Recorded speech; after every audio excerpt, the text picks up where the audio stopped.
Why hello there, mammalians and reptilians alike. Shams Nelson here from Fantastic Anatomy, and today I'm going to share with you the one most important thing I learned in my color theory class in art school.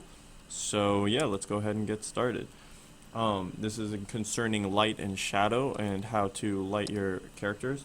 So what I'm going to do with this first guy is I'm going to go ahead and do what you shouldn't do and what is most intuitive and typical to be done. So I'm taking the local color here. This is the color of the actual guy without any light or shadow applied. And I chose to do nurbles because they're much more interesting than spheres. So I just took the color and I just made it a little darker. And this is what you're not supposed to do, but it's typical. So I'm on the right layer.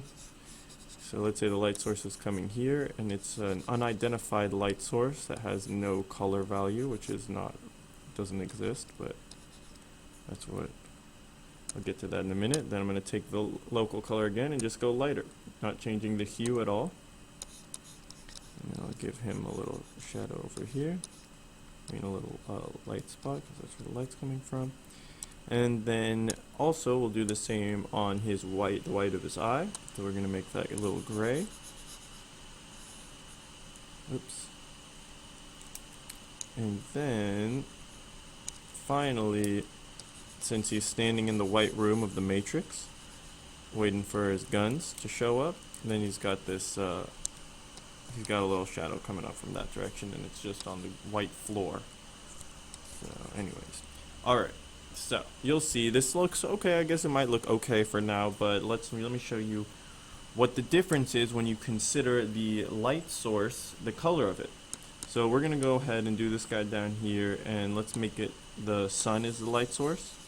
So it's a nice warm yellow. I mean, that's a little bit dark, but whatever. The color of the sun's light is a yellowish color. So what we're going to do here is, since the light source is warm, it's a warm color as opposed to a cool color. So in case you didn't know, these are all the warm colors over here. These are all the cool colors. And so what we're going to do is we're going to take the hue, we're going to make it warmer towards the yellow and red area, and we're going to make it a little lighter. And then go ahead and color him, give him that direction of lights this way. So we're going to color him like that on this side. And then we're going to go ahead and do the opposite on the shadow side. So we're going to take the local color again, but we're going to move this a bit cooler. And the amount is up to you, and you can really exaggerate it quite a bit. I've seen really beautiful paintings where it'll be like a figure drawing, and they'll do the like shadow side is like a deep purple, and I always wondered, like, how do you get away with that while it still looks like realistic and believable? You know, it still looks believable, and the form looks three-dimensional kind of thing. So and so this is why, because you can really push this. I'll let you guys experiment to figure out, but yeah, you can really push this. And so now this is a white color, it has no hue. So so how do we decide what color to make well, we're going to make it a little darker, a little grayer. And to do that, let's say this is the yellow, yellow's here, we're going to go to the complementary color on the other side. So we're looking at a purple. So let's go into the purple range and give it a little bit of saturation. And you'll see that it's going to look like gray. You can't really tell it's I mean, you can if you have a really good eye for color, but just looking at it initially, it just looks like it's, you know, the shadow of the white. It looks like you'd think it was gray, but it's not.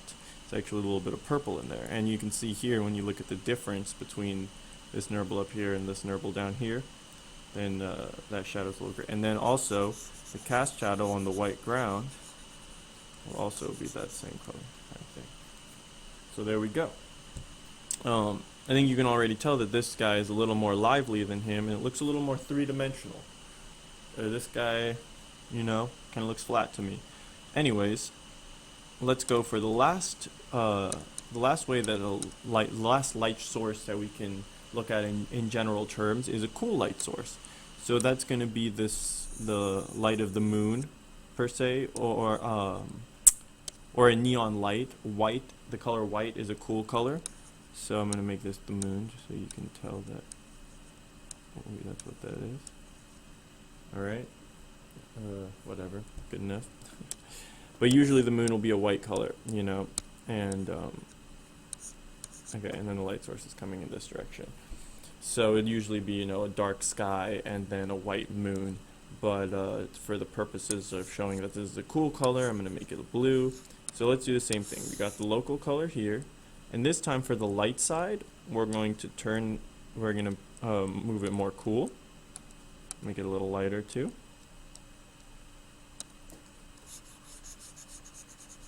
This is pretty extreme. And I think the more extreme you make the lightness and the coolness, the more strong the light source will appear. So this is pretty strong. It looks like the moon or the light source is really close to him and really casting a lot of light. If I made it more subtle, like let's say I just turn this down so you can see, you know, now it's like the light source is further away and less bright, basically less bright. But let's just keep it full opacity for now. And then we're going to go ahead and do the opposite on the other side, which is to make it a little warmer on the shadow side if the light source is cool, like it is here, and a little darker.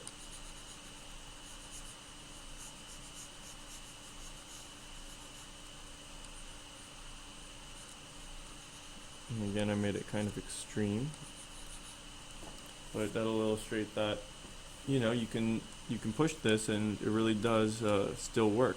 The eye kind of naturalizes it in your mind, I guess. If you were to look at the color by itself without the other colors near it, it might look strange, but when you have it all together, it looks quite natural, at least as natural as a Nurble can look.